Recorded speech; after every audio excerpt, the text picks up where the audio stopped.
สวัสดีท่านผู้ชมที่เคารพสบายดีท่านผู้ชมที่เคารพตอนท่านผู้ชมเข้าสู่การรายงานข่าวเช้าอรุณใหม่จากห้องข่าวโทรภาพแห่งชาติข่าวเช้าประจำวันอังคารวันที่5พฤษภาคม2026ข่าวพักนี้พบกับโฆษกพันงาสุธิพงศ์พร้อมโดยเอกสันติประจักษ์สวัสดีเจ้าสวัสดีตอนเช้าเอง สวัสดี มื้อนี้มีหลายข่าวที่น่าสนใจมานำเสนอ เจ้า ข่าวที่หลายคนกำลังติดตามอยู่ในปัจจุบันนี้ก็คือความคืบหน้าอยากพูดถึงความคืบหน้าของความเสียหายที่เกิดจากพายุที่พัดผ่านเข้ามาบางเขตก็มีบางเขตตกหนักเลย เจ้า อืม แม่นแล้ว สร้างความเสียหายหลายพอสมควร จ้ะ เป็นต้นกระเมนผู้หลายทางเขตของบ้านปุงเนาะทางบ้านปุงนี่มันก็ได้รับความเสียหายในเมืองห้วยทรายทางแขวงบ่อแก้วนี่หนึ่งในนั้นก็เห็นถึงสภาพโรงเรียน เจ้า ต้นไม้หักล้มทับแบบระเนระนาดเลยแบบในหลายทานทีเบิ่งจากคลิปวิดีโอนี่บอกว่าหนักเลย แม่นเพราะเขาก็มีนักข่าวจากแขวงบ่อแก้ว จะรายงาน ความคืบหน้าให้ เจ้า ทราบนํกันจริงหลายๆแขวงหลายเขตก็ถูกพายุพัดคือกัน แต่ว่าอาจจะยังบ่ได้รายงานมาเทื่ออาจจะบ่นักหลายเนาะฉะนั้นยามนี้พวกเขาก็ต้องได้กะเกียมรับมือหั่นแหละเพราะว่ายามเพิ่นได้เข้าเดือนพฤษภาสิ กำลังจะเข้าบุญบั้งไฟหลังจากเข้าสู่ต้นฝนนะ เจ้า อืม แล้วระยะนี้คือว่าต้องได้มันติดตามข่าวพยากรณ์อากาศเพื่อเกี่ยมรับมือถ้าสมมติว่าเพิ่นมีการแจ้งเตือนมาว่าจะมีพายุพัดเข้ามาในระยะนี้ก็ต้องเกี่ยมรับมือสิ่งที่สำคัญเลยเป็นว่าต้องไปอยู่บอนที่มีความปลอดภัยเช่นว่าบ่อยู่กล้องป้ายโฆษณาเวลาที่มีฟ้าลมฝนตกป้ายโฆษณาขนาดใหญ่หรือว่าต้นไม้ขนาดใหญ่นี่หรือว่าบ่อนใดที่มันรู้สึกว่ามันบ่ปลอดภัยแหละต้องหลีกเลี่ยงที่สุด แม่นมื้อนี้ก็มีหลายข่าวนอกจากข่าวพายุแล้วก็ยังมีข่าวที่สำคัญอื่นๆทั้งข่าวภายในข่าวต่างประเทศและข่าวกีฬาถ้าไปที่พวกเขามาเริ่มที่กองประชุมคณะชี้นำระดับชาติครั้งที่ 5 การสำรวจพลเมืองและที่อยู่อาศัยทั่วประเทศปี 2025 เป็นเวียกงานหนึ่งที่มีความสำคัญอย่างยิ่งในการสนองข้อมูล การจัดตั้งแผนพัฒนาเศรษฐกิจสังคมแห่งชาติก็คือแผนงบประมาณแห่งรัฐในระยะนี้ฮอดปี 2030 วันที่ 30 เมษายน 2026 ในกองประชุมคณะชี้นำระดับชาติครั้งที่ 5 การสำรวจพลเมืองและที่อยู่อาศัยทั่วประเทศปี 2025 โดยการเป็นประธานของทานสันติภาพพรหมวิหารรองนายกรัฐมนตรีกระทรวงการเงินทั้งเป็นประธานคณะชี้นำระดับชาติมีท่านรองรัฐมนตรีหัวหน้ากรมห้องกงแบบซึ่งหน้าและออนไลน์ กองประชุมครั้งนี้มีความหมายสำคัญเพราะว่าเป็นการรายงานผลสำเร็จเบื้องต้นของการสำรวจที่ใหญ่ที่สุดของประเทศ ก็คือการสำรวจพลเมืองและที่อยู่อาศัยทั่วประเทศปี 2025 ซึ่งเป็นเวียกหนึ่งที่มีความสำคัญที่สุดจะสนองข้อมูลอันสำคัญให้แก่การจัดตั้งปฏิบัติแผนพัฒนาเศรษฐกิจสังคมแห่งชาติก็คือแผนงบประมาณแห่งรัฐในระยะนี้5 ปี 2030 ผลของการสำรวจครั้งนี้จะนำใช้เข้าในการคาดคะเนจำนวนพลเมืองของประเทศเฮาใน 30-40 ปีต่อหน้าจนฮอดปี 2055 ซึ่งการสำรวจครั้งนี้เป็นครั้งในมิตที่มีการเก็บข้อมูลข่าวสารด้านภูมิศาสตร์และจับจุดที่ตั้งตึกอาคารเพื่อเป็นข้อมูลแบ่งเขตสำรวจเป็นบอนอิงให้แก่นักเดินสำรวจลงเก็บข้อมูลการสำรวจครั้งนี้ได้ใช้นักเดินสำรวจและนักกวดการทั้งหมด 12,000 กว่าคนพิเศษแม้นการสำรวจครั้งนี้เป็นครั้งในมิตที่ได้จัดตั้งปฏิบัติโดยมีระบบเก็บข้อมูลที่นำใช้เครื่องมือแคปปี้ดิจิตอลนำใช้เวลา8อาทิตย์และรัฐบาลได้อนุมัติงบประมาณถึง60ส่วนห้อยเพื่อนำใช้เข้าในการสำรวจส่วนอีก40ส่วนห้อยเป็นการประกอบส่วนทางด้านวิชาการทื้นฮ้อนจากสาธารณรัฐประชาชนจีนและบรรดาองค์การจัดตั้งสากลคู่ร่วมพัฒนาโดยผ่านองค์การสหประชาชาติกองทุนสำหรับประชากรกองประชุมครั้งนี้ได้รับฟังการรายงานเกี่ยวกับการสรุปตีราคาผลสำเร็จอันพ้นเด่นของการสำรวจพลเมืองและที่อยู่อาศัยทั่วประเทศครั้งที่ 5 ปี 2025 รายงานผลเบื้องต้นของการสำรวจซึ่งความเอาบางตัวเลขต้นต่อเท่านั้นนั่นก็คือจำนวนพลเมืองลาวทั้งหมดในปี 2025 ในนั้นแยกให้เห็นจำนวนเพศหญิงชายจำนวนพลเมืองแบ่งตามแขวงแบ่งตามหมวดอายุอัตราการขยายตัวของพลเมืองในระดับชาติและระดับแขวงตัวเลขเกี่ยวกับจำนวนที่อยู่อาศัยและจำนวนครัวเรือนขนาดเฉลี่ยของครัวเรือน ส่วนผลการสำรวจเกี่ยวกับสภาพการเจริญพันธุ์การเสียชีวิตการโยกย้ายของพลเมืองการศึกษาการเห็นหู้หนังสือพลเมืองพิการกำลังแรงงานและการมีเวียกเหตุงานทำรายละเอียดเกี่ยวกับคุณลักษณะที่อยู่อาศัยแม้นทางของการสำรวจขั้นศูนย์กลางและคณะเชี่ยวชาญยังคงสืบต่อเหตุให้สำเร็จพร้อมนั้นก็ได้ตีราคาด้านดีข้อโครงข้างบทเรียนที่ถอดถอนได้และแผนเวียกจุดสุ่มที่จะได้จัดตั้งปฏิบัติในต่อหน้ารวมทั้งเวียกงานสรุปผลงานและการนำเสนอย่องยอสมเสยพร้อมกันนี้ท่านประธานของประชุมได้เน้นให้เอาใจใส่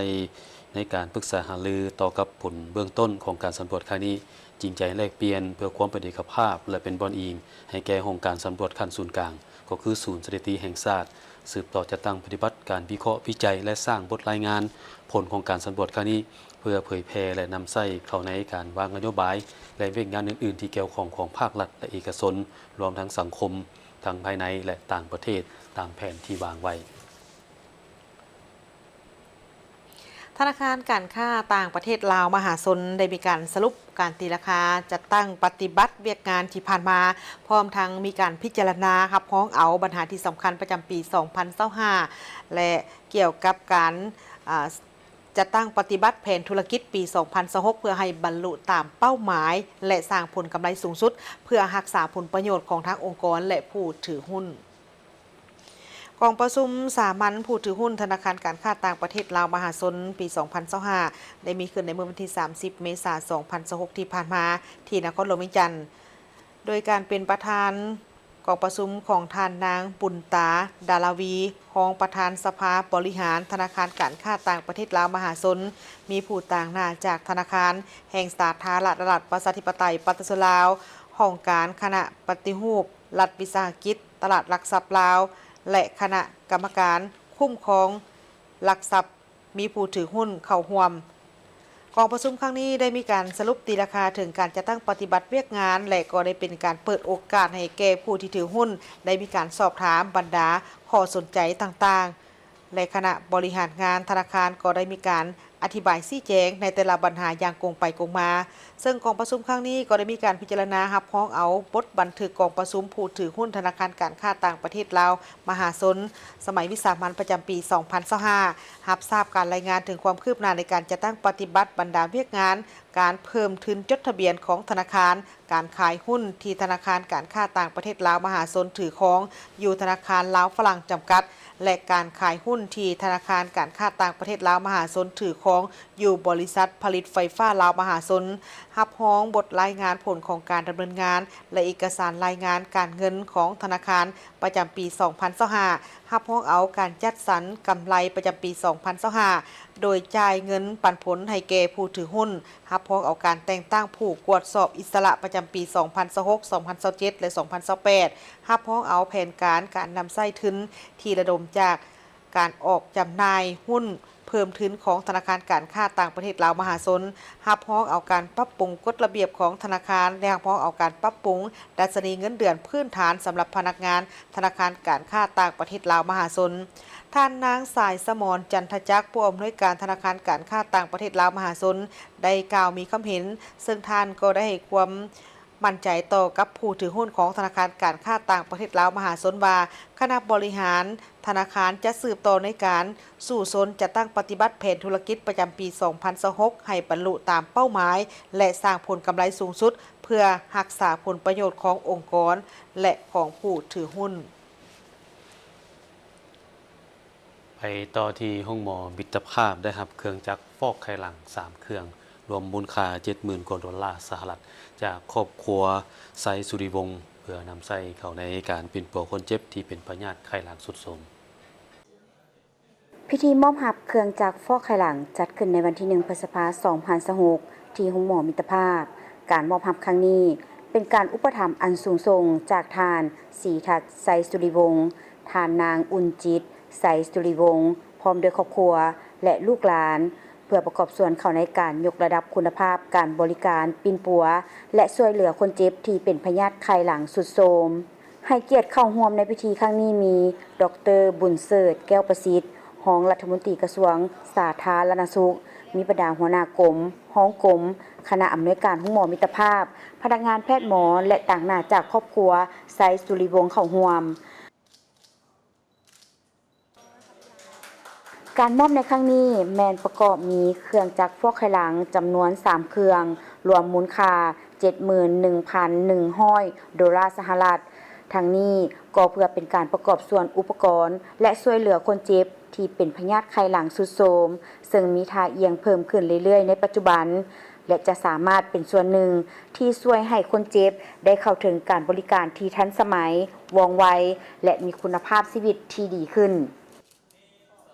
มื้อนี้ถือโอกาสดีอย่างในวันเกิดของแม่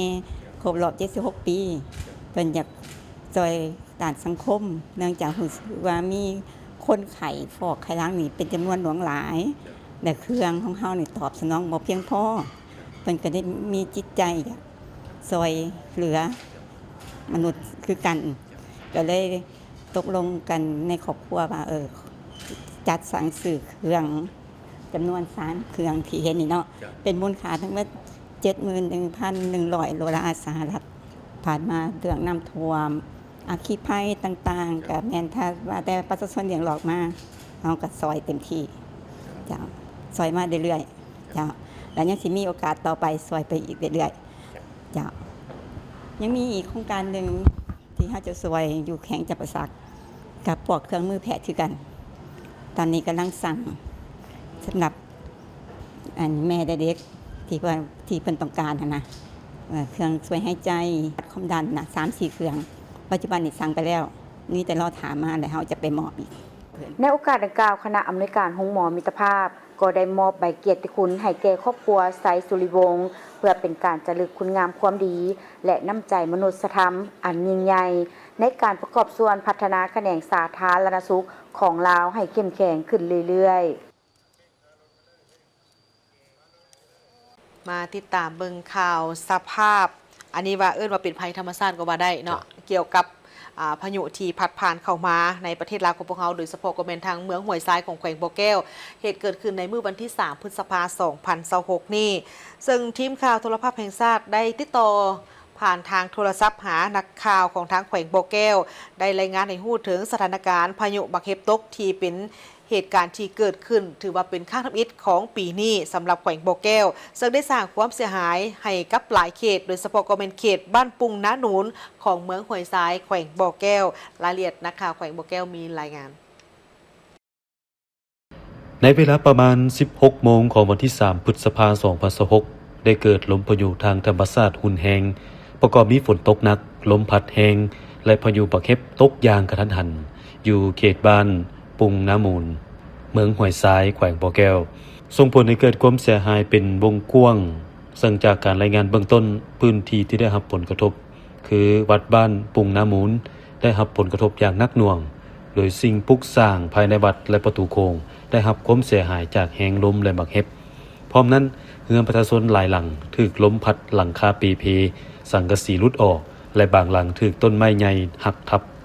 นอกจากนี้ยังมีต้นไม้ล้มขวางเส้นทางเฮ็ดให้การสัญจรไปมาบางจุดประสบกับความยุ่งยากและมีความเสี่ยงอันตรายจากเหตุการณ์ดังกล่าวทีมข่าวพวกเขาได้รายงานทางโทรศัพท์จากนักข่าวโทรภาพแขวงบ่อแก้วจินดาวันจันทลิตให้บรรดาทานได้รับรู้ถึงสภาพการพายุบักเห็บตกเป็นเหตุที่เกิดขึ้นเป็นครั้งในในปีนี้ต่อกับเหตุการณ์ที่เกิดขึ้นในเมื่อวานนี้ก็คือเกิดมีลมพายุทางธรรมชาติอยู่ทางเมืองห้วยทรายแขวงบ่อแก้วของพวกเขาโดยเฉพาะก็แม่นอยู่เขตบ้านพิมลศิลป์และก็บ้านปุงน้าหนูนที่ได้รับผลกระทบต่อพายุดังกล่าวเนาะถือว่าเป็นหัวทำอิฐที่เข้ามาในปีนี้โดยได้ส่งผลกระทบพอสมควรต่อกับประชาชนในเขตนั้นซึ่งว่าได้มีผลเสียหายอยู่ในบ้านพิมลศิลป์นั่นก็17หลังคาเรือนและบ้านปุงน้าหนูนั้น20หลังคาเรือนต่อกับเหตุการณ์ที่เกิดขึ้นเนาะทั้งคณะปกครองก็คืออำนาจการปกครองบ้านก็ได้หีบด่วนสั่งหวมผลเสียหายและก็อำนาจการปกครองแขวงแต่ละคงเขตแต่ละภาคส่วนก็ได้ฮีพรได้ลงเข้าไปให้การช่วยเหลือติดตามสุขยุในเบื้องต้นอย่างหีบด่วนเนาะเพื่อเป็นกำลังใจให้กับประชาชนที่ได้รับผลกระทบในครั้งนี้ภายหลังเกิดเหตุอำนาจการปกครองบ้านได้ฮีบฮ้อนลงกวดกาและสั่งรวมข้อมูลความเสียหายเพื่อรายงานต่อภาคส่วนถึงและใกล้เกี่ยมให้การช่วยเหลืออย่างเหมาะสม ขณะเดียวกันประชาชนและพระสงฆ์สามเณรได้ร่วมกันฟื้นฟูสถานที่โดยการปัดกวาดตัดต้นไม้และช่วยซ่อมแปลงหลังคาเรือนในเบื้องต้นต่อกับสภาพเหตุการณ์ครั้งนี้ขอให้ประชาชนติดตามข่าวพยากรณ์อากาศอย่างใกล้ชิดและระมัดระวังภัยธรรมชาติที่อาจจะเกิดขึ้นได้ทุกเวลาขอบใจจิตรวรรณนักข่าวจากแขวงบ่อแก้ว เจ้า ยังต้องได้ติดตามสภาพนักการตืม เจ้า ระยะ อันนี้เป็นการรายงานเพียงแต่เบื้องต้นเท่านั้น แต่ว่าเรื่องการเก็บกำข้อมูลที่ละเอียดหรือว่าความเสียหายต่างๆ นั้นก็จะรายงานมาให้รับทราบตืมอีก จะส่วนการช่วยเหลือเพื่อการเข้าไปช่วยเหลือในเบื้องต้น เจ้ายั ยังจะสืบต่อให้การช่วยเหลือตืมอีกสำหรับผู้ที่ได้รับผลกระทบเอาไปต่อที่โรงงานอัศริยะซีเกอร์เหมยซานอยู่นครหนิงโปแขวงเจ้อเจียงสาธารณรัฐประชาชนจีนเป็นโรงงานแห่งอนาคตที่นำใช้นวัตกรรมที่ทันสมัยเข้าในการผลิตให้มีประสิทธิภาพและเป็นมิตรต่อสิ่งแวดล้อมติดตามได้จากสุภศรศิลาเพชรผู้สื่อข่าวจากโทรภาพแห่งชาติรายงานแขวงเจ้อเจียงซึ่งเป็นที่รู้จักกันดีว่าในน้ำเป็นศูนย์กลางสั้นน้ำในของจีนในด้านเศรษฐกิจดิจิทัลและการผลิตที่ทันสมัยเป็นบอนที่มีการบุกเบิกและพัฒนาขบวนการการผลิตที่สร้างสรรค์ของจีนมื้อนี้พวกเขาจะได้ไปเบิ่งโรงงานอัจฉริยะของซีเกอร์ในเขตเมยซานนครหนิงโปเพื่อมาเบิ่งโรงงานทันสมัยที่ใช้ระบบอัตโนมัติในการผลิตและก็สามารถผลิตรถไฟฟ้าได้ประมาณ520คันต่อมือหรือหลายแสนคันต่อปี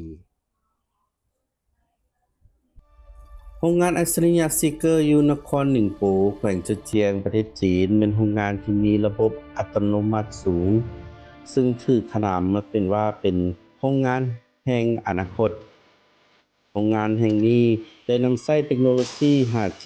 ปัญญาประดิษฐ์และระบบการรอขึ้นรูปโครงเหล็กขนาดใหญ่เพื่อเพิ่มประสิทธิภาพในการผลิตที่สำคัญแม้นยังมีความโดดเด่นในด้านการผลิตที่เป็นมิตรกับสิ่งแวดล้อมโรงงานอัจฉริยะซีเกอร์ตั้งอยู่ในเขตเมยซานของนครหนิงโปซึ่งเป็นศูนย์กลางหลักของกลุ่มบริษัทจีนีโรงงานแห่งนี้สามารถผลิตรถได้หลายรุ่นพร้อมๆกันรวมทั้งรถเก๋งรถ SUV และรถ MPV หรือว่ารถอเนกประสงค์โดยผ่านระบบเทคนิคการตรวจสอบที่ทันสมัยรวมทั้งอุโมงค์แสงเพื่อตรวจสอบหาจุดบกพร่องของสีรถและอื่นๆคุณลักษณะที่โดดเด่นของโรงงานอัจฉริยะเมยซานในกำลังการผลิตซึ่งปัจจุบันสามารถผลิตรถไฟฟ้าหลายกว่า 300,000 คันต่อปีและสามารถขยายออกได้ตื่มอีกในอนาคตโดยการนำใช้เทคโนโลยีเมกาหรือกิกาแคสติ้งหรือการรอสิ้นส่วนขนาดใหญ่ด้วยระบบความดันสูงซึ่งช่วยลดผ่อนสิ้นส่วนอะไหล่รถได้หลายกว่า80สิ้นและลดรอยเสื่อมได้ถึง400จุดช่วยเพิ่มความแข็งแรงและลดน้ำหนักของตัวรถการออกแบบรถเน้นมนุษย์เป็นศูนย์กลางโดยมีการผลิตที่ฉลาดยืนยงและมีประสิทธิภาพสูง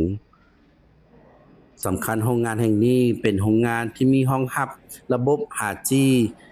มีระบบผลิตเองโดยอัตโนมัติระดับสูงใช้ให้งานคนน้อยที่สุดและเชื่อมต่อด้วยระบบอินเทอร์เน็ตอย่างสมบูรณ์แบบโดยการนำใช้หุ่นยนต์ที่มีความแม่นยำสูงในทุกขั้นตอนสำหรับรถไฟฟ้าแต่ละรุ่นที่ผลิตอยู่จากโรงงานแห่งนี้มี Seeker 9X รถ SUV แบบหรูหรา Seeker 007 GT รถอเนกประสงค์และ Seeker 7X หรือรถ SUV ขนาดแบบกระทัดรัดโรงงานซิกเกอร์อยู่เมยซานได้รับรางวัลอันสมเกียรติด้านระบบอัตโนมัติรวมทั้งรางวัลวิทยาศาสตร์และเทคโนโลยีของสมาคมวิศวกรยานพาหนะจีน 2024 สำหรับเทคโนโลยีการลอกโครงสร้างแบบครบวงจรนอกจากนั้นโรงงานแห่งนี้ยังได้รับการยั่งยืนเป็นโรงงานสีเขียวหรือ Green Factory ที่มีเป้าหมายสร้างความเป็นกลางทางด้านการปล่อยกักบอนโดยสามารถลดผ่อนการใช้พลังงานต่อการผลิตรถ1คันได้ถึง 47.14 ส่วนห้อย เมื่อเทียบไซปีที่ผ่านมานำไส้ไฟฟ้าสีเขียว1ห้อยส่วนห้อย โดยได้มีการติดตั้งแผงโซลาร์เซลล์ขนาดใหญ่ถึง 300,000 ตาเมตร เพื่อผลิตไฟฟ้าตอบสนองให้แก่การผลิตได้หลายกว่า 33,000 เมกะวัตต์ต่อชั่วโมงต่อปีอิงตามองค์การพลังงานสากล การหันเปลี่ยนไปสู่รถไฟฟ้าทั่วโลกพร้อมเร่งตัวขึ้นอย่างว่องไว โดยคาดว่าขายจะบรรลุ20ล้านคัน ซึ่งกวมเอาประมาณ1ใน4ของยอดขายรถใหม่ทั้งหมด โรงงานอัจฉริยะซิกเกอร์ที่เป็นแบบอย่างที่สำคัญในการตอบสนองความต้องการอันมหาศาลนี้ผ่านนวัตกรรมโรงงานแห่งอนาคต ที่มีความสำคัญทั้งปริมาณการผลิตที่สูง ควบคู่ไปกับความยืนยงและประสิทธิภาพด้านต้นทุนสุภกษรศิลาเพชรรายงานจากเมืองซานแขวงเจ้าเจียงประเทศจีน กระทรวงโยธาธิการและขนส่งได้มีการจัดพิธีเซ็นสัญญาโครงการปรับปรุงเส้นทางอยู่3แขวงในนี้ประกอบมีแขวงขมวนแขวงสวรรณเขตและแขวงสารวัน จุดประสงค์ของโครงการนี้ก็เพื่อเป็นการยกระดับเส้นทางรองรับการค้าการท่องเที่ยวโลจิสติกและเพื่อการเสื่อมโยงเสื่อมโจทย์ให้มีความทนทานต่อกับการเปลี่ยนแปลงของสภาพดินฟ้าอากาศโดยพิธีเซ็นสัญญาโครงการดังกล่าวนี้มีขึ้นอย่างเป็นทางการในเมื่อวันที่23เมษายนที่นครหลวงเวียงจันทร์โดยการให้เกียรติของท่านเล็กไหลศรีวิไลรัฐมนตรีกระทรวงโยธาธิการและขนส่งท่านอินทปดาสิทธิมรดาหัวหน้าโครงการโดยท่านได้รายงานให้ฮู้ว่าโครงการ CRR CIP แม่นโครงการปรับปรุงทางหลวงท้องถิ่นเพื่อยกระดับการเสื่อมโยงเสื่อมจอดและเสริมสร้างความทนทานให้แก่โครงการพื้นฐานทางด้านคมนาคมต่อกับผลกระทบจากการเปลี่ยนแปลงของดินฟ้าอากาศโดยโครงการนี้จะจัดตั้งปฏิบัติอยู่3แขวงในนี้ประกอบมีแขวงขมวนแขวงสวรรณเขตและแขวงสารวันเป้าหมายสำคัญของโครงการแม่นเพื่อเป็นการปรับปรุงและยกระดับทางหลวงท้องถิ่นทางเมืองและทางชนบทให้สามารถเชื่อมจอดเข้ากันกับทางหลวงแห่งชาติและเส้นทางลักในแนวเศรษฐกิจตะวันออกตะวันตกระหว่างประเทศเวียดนามไทยให้สามารถสัญจรไปได้ทุกฤดูทางหลวงที่จะรับการเชื่อมจอดกันนี้ประกอบมีเส้นทางเลขที่เส้นทางเลข1เลข8เลข9เลข12เลข13เลข13ใต้และก็เลข15และเลข20ซึ่งเป็นเส้นทางสำคัญของทางภาคกลางหาภาคใต้ในการขนส่งสินค้าการผลิตการท่องเที่ยวโลจิสติกและการเข้าถึงการบริการพื้นฐานของประชาชนโครงการนี้บ่เพียงแต่จะช่วยยกระดับโครงสร้างพื้นฐานทางด้านการคมนาคมแต่ยังเป็นกลไกที่สำคัญในการสุขยู่การค้าการลงทุนการท่องเที่ยวการสร้างอาชีพและการลดผ่อนความทุกข์ยากให้แก่ประชาชนในเขตชนบทได้อย่างยืนยงคือเพิ่นว่านำไหลไฟสว่างหนทางดีเนาะ อ๋อ คือสิมีความเจริญแหละนะ เจ้า เอาพอเข้ามาต่อที่มีการรายงานการตายของป่าในแม่น้ำเซโดนซึ่งเพื่อได้เรียกร้องให้ประชาชนบ่ให้บริโภคตามการรายงานของวิทยุสาวหนุ่มลาวยุทธเรดิโอเพิ่นได้แจ้งให้ทราบว่ามีป่าตายจำนวนหลายในวันที่3พฤษภาคม2026อยู่แม่น้ำเซโดนโดยเฉพาะในเขตระหว่างบ้านนาคำและบ้านแทงแรงในเมืองสนาสมบูรณ์แขวงจำปาสักเจ้าหน้าที่ได้เตือนประชาชนบ่ให้แตะต้องหรือบริโภคป่าที่ตายแล้วที่พบเห็นอยู่ในพื้นที่รายงานเบื้องต้นได้บอกถึงระดับความเป็นพิษสูงซึ่งมีรายงานว่าสัตว์ปีกในท้องถิ่นได้ตายภายหลังที่ว่าได้กินป่าดังกล่าวหมายความว่าต้องมีสารพิษแล้วเนาะ อันนี้เป็นการสันนิษฐานไว้ก่อนเบื้องต้นเลยเพื่อความปลอดภัยก็เฮ็ดให้เกิดมีความกังวลอย่างห้ายแฮงและเกี่ยวกับอาจจะมีสารพิษที่ออกฤทธิ์ไวเนาะและจะมีผลกระทบต่อมนุษย์หากว่าเฮาไปบริโภคป่าเจ้าหน้าที่ได้ออกคำแนะนำด้านความปลอดภัยอย่างเข้มงวดโดยเรียกร้องให้ประชาชนบ่ให้เก็บจับแต่งกินหรือกินป่าที่ได้รับผลกระทบบ่ว่ากรณีใดก็ตามชุมชนในเขตลุ่มน้ำรวมทั้งบ้านนาคำบ้านคีรีคำหยัดปากห้วยแกงโพและเขตเซระบำได้รับการเตือนให้ระมัดระวังสูงและแนะนำให้ใช้ความระมัดระวังให้สูงสุดเนาะบ่ให้บริโภคป่าที่ตายเด็ดขาดซึ่งเจ้าหน้าที่กำลังสืบสวนสอบสวนหาสาเหตุว่าการตายของป่านี่นะมันปนเปื้อนด้วยสารพิษมาจากจุดใดเกิดจากหยังแม่น อันนี้ก็ยังเป็นคำถามอยู่แล้วก็ทางเบื้องของหน่วยงานที่เกี่ยวข้องเพิ่นก็จะต้องได้เล็งลงมือลงไปกวดกาถึงสภาพความเป็นจริงว่าเหตุการณ์ปลาตายในครั้งนี้มันเกิดมาจากสาเหตุอันใด แต่สิ่งที่สำคัญเพิ่นเตือนไว้ก่อนเบื้องต้นมาเห็นกรณีปลาตายแบบบ่ฮู้สาเหตุแบบนี้ก็คือบ่ควรบริโภค จะ เพื่อความปลอดภัย คืออยู่สารวันก่อนหน้านี้ทิศแล้วนี่เพิ่นก็เตือนเพิ่นไปกวดเบิ่งอะนะปลาตาย เจ้า เนี่ยมันเกิดจากเอลนิโญเพิ่นว่า อ่า ก็จากสภาพอากาศมันปั่นป่วน เจ้า อะนะแต่ว่าตัวนี้นี่มีความเสี่ยงเนี่ยต้องไปกวดเบิ่งให้ดีก่อน แม่น เออ แต่สำคัญแล้วมันว่าเวลาที่เกิดเหตุแบบนี้ขึ้นมาเบื้องต้นนี่เพิ่นต้องให้เฮาระวังไว้ก่อนบ่เอามากินเป็นการดี เจ้า เนาะ เจ้า จนกว่ามันจะได้รับการรับร้องกวดกาคักแน่ว่ามันมีสารปนเปื้อนบ่หรือว่ามันตายจากธรรมชาติเช่นกรณีที่ว่าเกิดจากเหตุการณ์นั่นน่ะ อากาศปั่นป่วน แม่น เออ เนาะเอามาเบิ่งที่ข่าวนี้ทางผู้ชมทางเบื้องของอัตตปือได้รับการช่วยเหลือเป็นประเภทแนวพันธุ์กาแฟคุณภาพสูงแน่นอนเว้าถึงทางภาคใต้นี่ขึ้นชื่อก็เป็นทางเบื้องของกาแฟได้เนาะสำหรับบริษัทโลนินนาการลงทุนอุตสาหกรรมสากลจำกัด และมูลนิธิยาหลานส่งเสริม พัฒนากาแฟลาว และช่วยเหลือสังคมได้นำเอาแนวพันธุ์กาแฟคุณภาพสูงเป็นสายพันธุ์อาราบิก้าจำนวน1 ล้านเม็ดหรือเท่ากับ600กิโลกรัมด้วยมูลค่าเป็น$200,000 สหรัฐ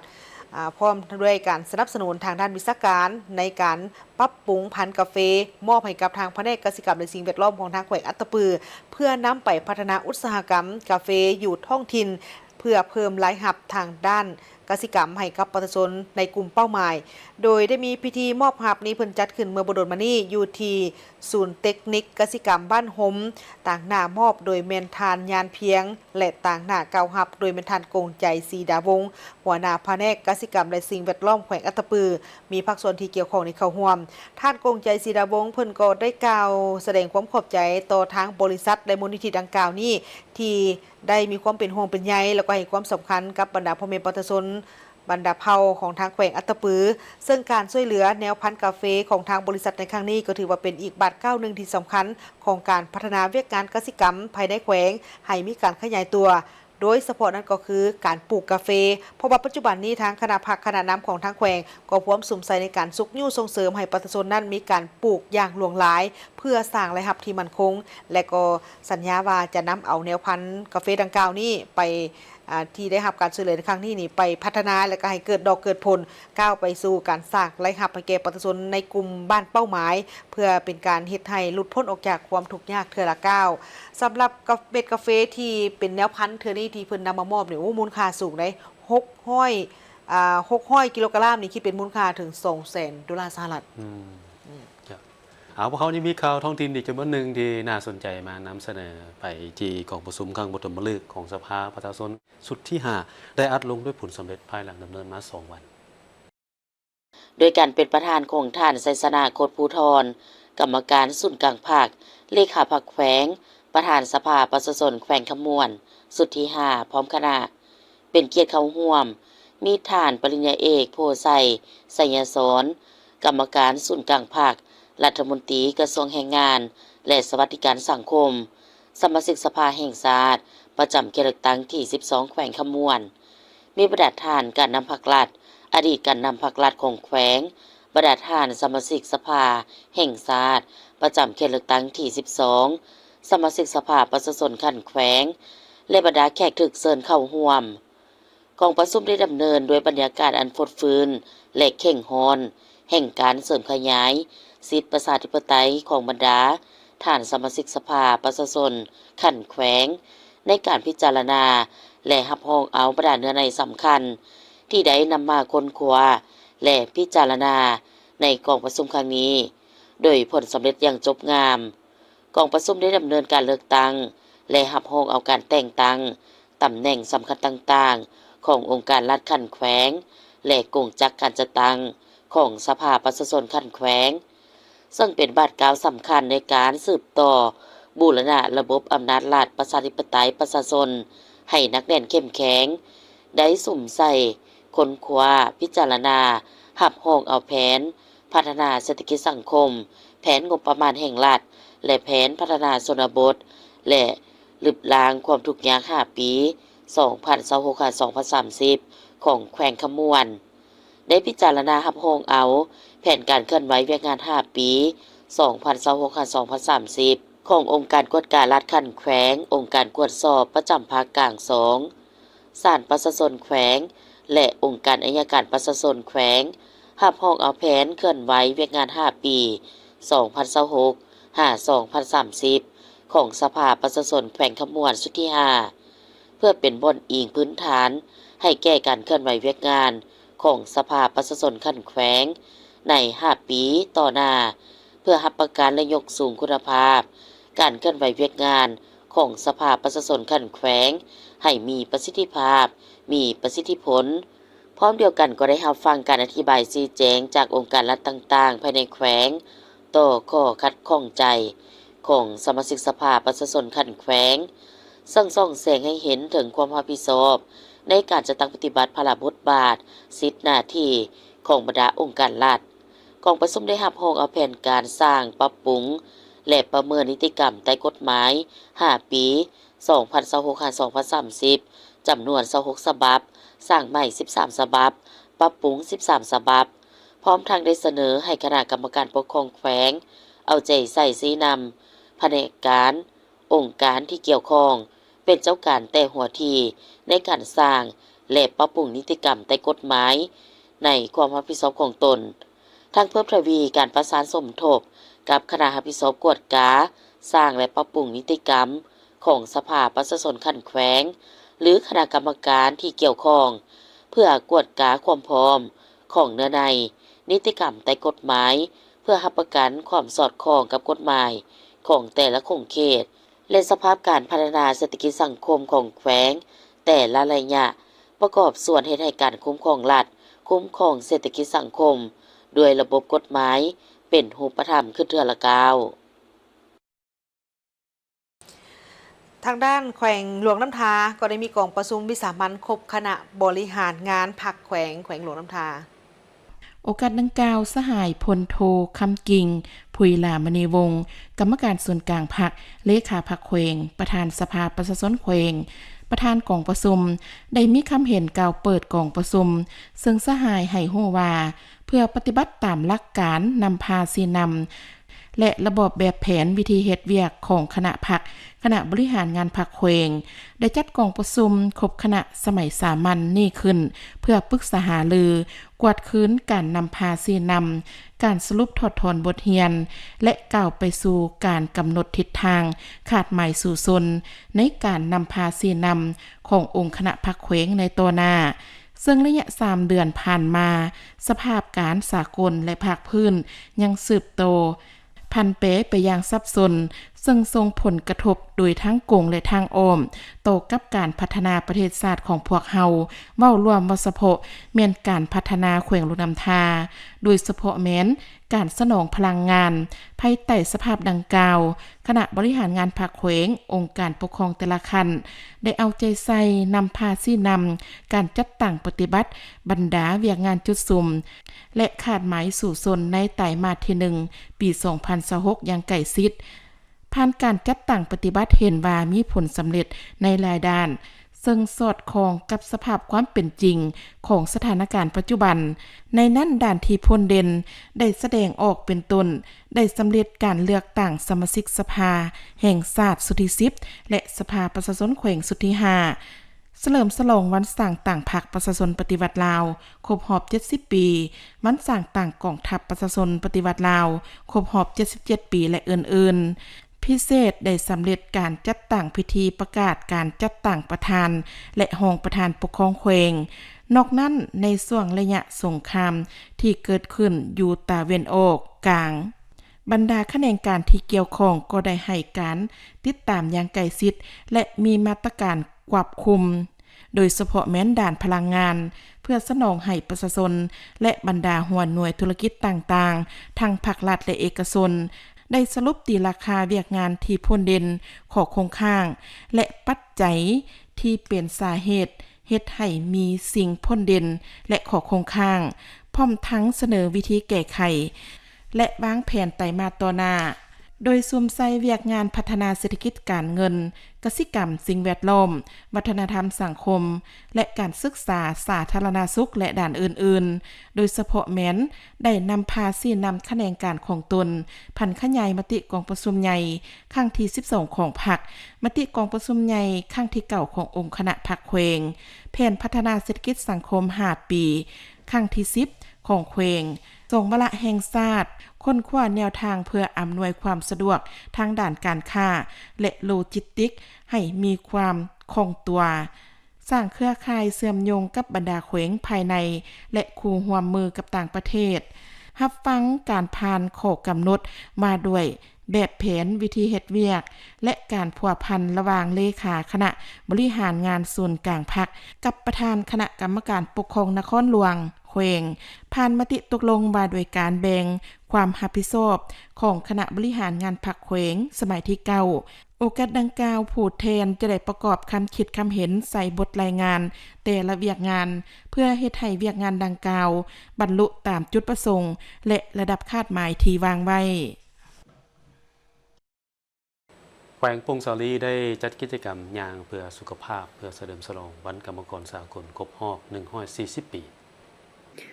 วันกรรมกรสากลก็เป็นอีกวันหนึ่งที่มีความหมายความสำคัญต่อกับกรรมกรสากลก็คือ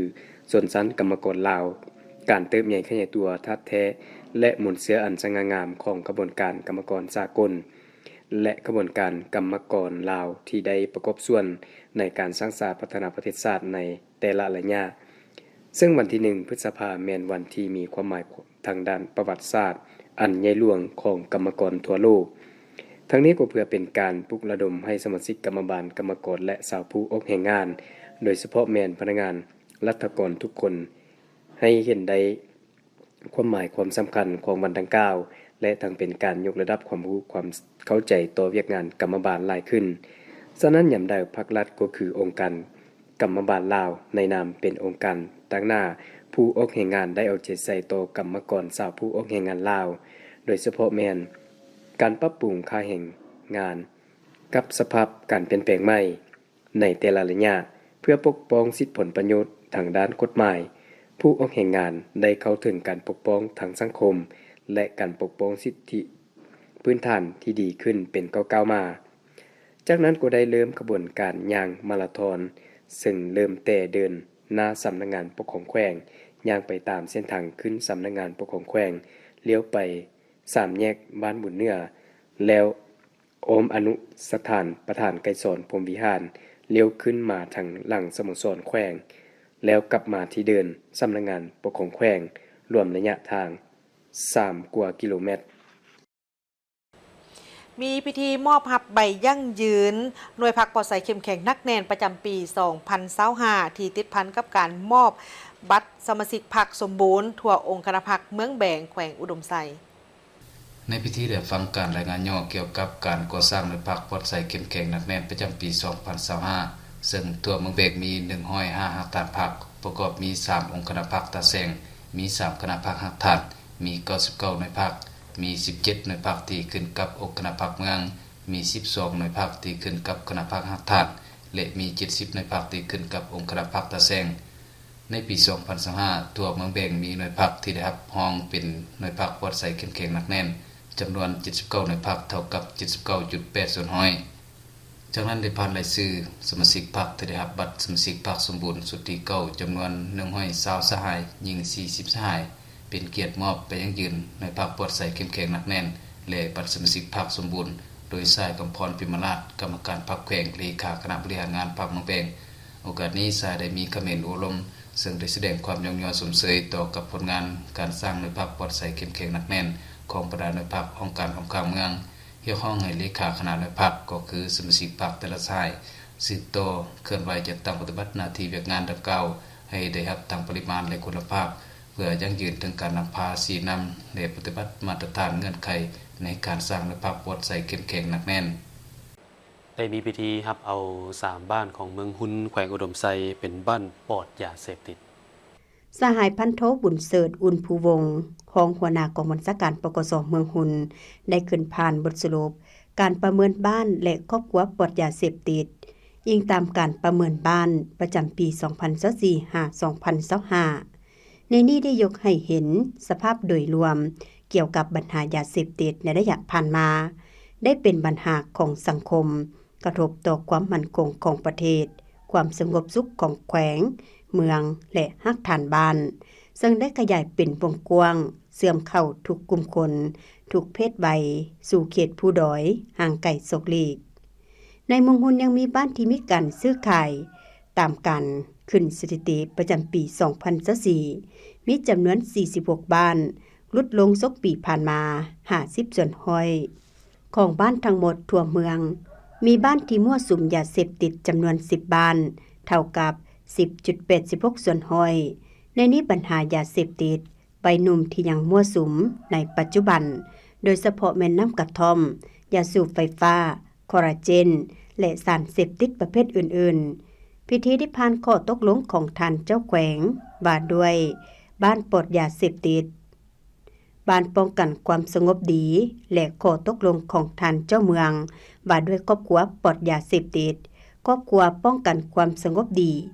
จากนั้นได้มีการมอบใบยั่งยืนให้ครอบครัวปลอดยาเสพติดจำนวน303ครอบครัวและมอบใบยั่งยืนบ้านปลอดยาเสพติดให้จำนวน3บ้านคือบ้านผู้เสบ้านล่องขูและบ้านดูเป็นบ้านปลอดยาเสพติดในโอกาสดังกล่าวนี้เพื่อเฮ็ดให้พิธีมีความหมายความสำคัญท่านสมดีเต็งเบียจือกรรมการพรรคแขวงเลขาคณะบริหารงานพรรคเมืองหุนได้มีคำเห็นโอโลมต่อพิธีซึ่งก่อนอื่นทานได้ย่องโยสมเสยมายังอำนาจการปกครองบ้านทุกขั้นที่ได้เป็นเจ้าการในการจัดตั้งปฏิบัติเฮ็ดหน้าที่อย่างมีความรับผิดชอบสูงตามการมอบหมายของคันเทิงและตามแนวทางนโยบายของภาครัฐบางออกโดยเฉพาะแม่นเวียกงานป้องกันชาติป้องกันความสงบแม่นมีความเข้มแข็งนักแน่นพร้อมกันสร้างเศรษฐกิจให้มีการขยายตัวมีความเข้มแข็งและรักษามูลเสื้อฮีตของประเพณีอันดีงามของเผ่าไว้ได้เป็นอย่างดีท่านยังได้เรียกร้องให้พร้อมกันสุขอยู่ส่งเสริมเวียกงานป้องกันความสงบพร้อมกันเป็นเจ้าการต้านปรากฏการณ์ยอดทอภายในบ้านให้เข้มแข็งและมีความสงบสุขสืบต่อรักษามูลเสื้อครอบครัวและบ้านปลอดยาเสพติดให้เข้มแข็งมั่นคงและเป็นแบบอย่างให้แก่บรรดาบ้านอื่นๆของเมืองคณะกรรมการปกป้องสิทธิ์ขันแขวงนครหลวงพระบางได้รับการสร้างความเข้มแข็งในพิธีได้ฟังการรายงานผลสำเร็จการฝึกอบรมตลอดระยะ2 วันซึ่งผู้เข้าร่วมสามารถกำได้ภาระบทบาทหน้าที่และขอบเขตสิทธิ์ของคณะกรรมการปกป้องสิทธิ์และผลประโยชน์ของเด็กขั้นแขวงขั้นนครเพื่อเป็นบ่อนอิงในการเคลื่อนไหวเวียกงานให้ถูกต้องตามระเบียบการพัฒนาการเด็กและความต้องการของเด็กในแต่ละวัยหน้าที่ของผู้ปกครองควรปฏิบัติต่อเด็กแต่ละเกณฑ์อายุและเทคนิคการศึกษาอบรมเด็กแบบสร้างสรรค์เพื่อหลีกเว้นการใช้ความรุนแรงสมณกรได้มีทักษะเพิ่มเติมด้านการปกป้องและช่วยเหลือเด็กเป็นต้นวิธีสังเกตเด็กที่ถูกใช้ความรุนแรงผลกระทบจากการใช้ความรุนแรงรวมทางทักษะในการสัมภาษณ์เด็กการประเมินและการวางแผนช่วยเหลือเด็กที่ต้องการปกป้องพิเศษถ้ามีการเรียนรู้และเข้าใจแจ้งเกี่ยวกับพันธกิจของโครงการบ้านช่วยเหลือเด็กน้อย SOS ลาวเงื่อนไขการรับเด็กเข้ารับการเบิ่งแยงดูแลและรูปแบบการเลี้ยงดูเด็กอยู่บ้านช่วยเหลือเด็กน้อย SOS ลาวซึ่งเป็นการเบิ่งแยงเลี้ยงดูแบบครอบครัวประกอบมีแม่อ้ายเอื้อยน้องครอบครัวและชุมชนทางเลือกในการเบิ่งแยงดูแลเด็กสร้างความเข้าใจเกี่ยวกับคำแนะนำทางเลือกในการดูแลเด็กที่คาดการเบิ่งแยงเลี้ยงดูที่เหมาะสมในสาธารณรัฐประชาธิปไตยประชาชนลาวเพื่อประกันว่าเด็กจะได้รับการเบิ่งแยงในสภาพแวดล้อมที่ปลอดภัยและเหมาะสมการคุ้มครองกรณีพิเศษพร้อมนั้นผู้เข้าร่วมได้รับการฝึกทักษะการคุ้มครองกรณีอย่างละเอียดซึ่งประกอบมี6ขั้นตอนคือการระบุและการลงทะเบียนประเมินการวางแผนกรณีการจัดตั้งปฏิบัติการคุ้มครองกรณีการติดตามกรณีและการปิดกรณีตอนท้ายพิธีท่านสุพรใส่หล่อแผงสีได้มีคำเห็นว่าตลอดระยะการฝึกอบรมสมณกรได้มีความห้าวหันและเป็นเจ้าการสูงซึ่งแสดงออกในการประกอบคำเห็นแลกเปลี่ยนบทเรียน และประสบการณ์ซึ่งกันและกัน แสดงออกในการตอบคำถามทบทวนคืนบทเรียนได้รับผลหอยส่วนหอยหวังว่าคณะกรรมการเข้าร่วมสุดโฟมโฮมครั้งนี้จะนำเอาบทเรียนไปนำใช้ให้ได้รับผลดีได้มีการประกาศห้องหัวหน้าแผนกวัฒนธรรมและการท่องเที่ยวแขวงพลีคำไซในพิธีทานอุทิศเกี้ยวลาห้องหัวหน้าคณะจัดตั้งแขวงได้ขึ้นผ่านโคตกลงฉบับเลขที่78/สพสว่าด้วยการแต่งตั้งห้องหัวหน้าแผนกวัฒนธรรมและการท่องเที่ยวแขวงโดยเห็นดีแต่งตั้งทานภูเวียงพิมพ์วงศาเป็นห้องหัวหน้าแผนกวัฒนธรรมและการท่องเที่ยวแขวงบริคำไซพร้อมทั้งได้รับเกียรติมอบข้อตกลงจากทานสมใจคุณภาไซห้องประธานคณะกรรมการปกครองแขวงการแต่งตั้งในครั้งนี้ถือเป็นการสืบต่อเวกงานด้านการนำพาและการบริหารของแผนกให้มีความเข้มแข็งยิ่งขึ้นพร้อมทั้งเสริมสร้างกำลังบุคลากรให้สามารถรับผิดชอบเวกงานด้านวัฒนธรรมและการท่องเที่ยวในระยะใหม่ได้อย่างมีประสิทธิผลในโอกาสนี้ท่านสมใจคุณภาไซได้กล่าวแสดงความยินดีและสมเสยต่อผลงานของท่านผู้เวียงพิมพ์วงศาที่ได้แสดงความสามารถและความรับผิดชอบในการปฏิบัติหน้าที่ที่ผ่านมาพร้อมทั้งเน้นให้สืบโตยกสูงจิตใจรับใช้ประชาชนรักษาความสามัคคีภายในองค์กรตั้งใจพัฒนาตนเองและร่วมกับคณะนำพาแผนกให้บรรลุแผนเวียกที่วางไว้พร้อมกันนั้นท่านผู้เวียงพิมพ์วงศาก็ได้กล่าวรับตำแหน่งโดยแสดงความขอบใจต่อภาครัฐและคณะนำคันเทิงที่ไว้เนื้อเชื่อใจและมอบหมายในที่สำคัญให้พร้อมให้คำมั่นสัญญาว่า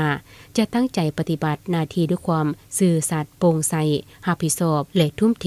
แห้งกายแห้งใจเพื่อพัฒนาเวียกงานของแผนกให้ก้าวขึ้นในต่อหน้าจบการรายงานข่าวเศร้าแต่เพียงเท่านี้แล้วพบกันได้ใหม่ในการรายงานข่าวภาคต่อไปส่วนข่าวภาคนี้โฆษกทั้งสองพร้อมกับทีมข่าวเศร้าลาท่านผู้ชมไปก่อนสบายดีสบายดี